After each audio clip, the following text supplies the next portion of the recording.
ભગવાન યુગે યુગે પ્રગટ થયા છે. શબ્દ લખ્યો છે પરિત્રાણાય સાધુ નામ વિનાશાય ચ દુષ્કૃતા. દુરીજનોનો નાશ કરવા ભગવાન નથી આવ્યા, સજ્જનોની પીડાને હરવા માટે પરમાત્મા આવ્યા છે. ગૌસ્વામી તુલસીદાસજી મહારાજે લખ્યું કે ભગવાન રામનું પ્રાગટ્ય થયું હોય કે ભગવાન કૃષ્ણનું પ્રાગટ્ય થયું હોય, એ કેવળ ને કેવળ સજ્જનોના હરહું કૃપા નિધિ સજ્જન પીરા. એવું નથી કીધું કે દુરીજનોનો નાશ કરવા માટે પરમાત્મા પ્રગટ થયા છે, સજ્જનોની પીડામાંથી અને મુક્ત કરવા માટે પરમાત્મા પ્રગટ થયા છે.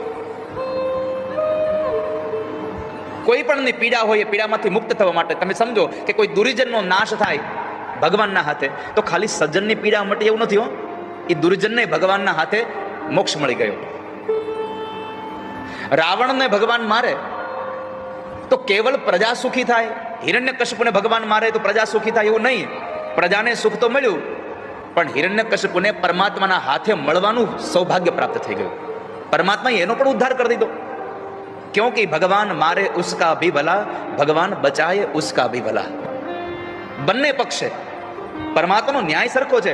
આપણી દ્રષ્ટિમાં ભેદ છે કે ભગવાને એકને માર્યો અને એકને ઉગાર્યો. ભગવાન બધાને ઉગારી રહ્યા છે સંસારમાં. હરહું કૃપા નિધિ સજ્જન પીરા.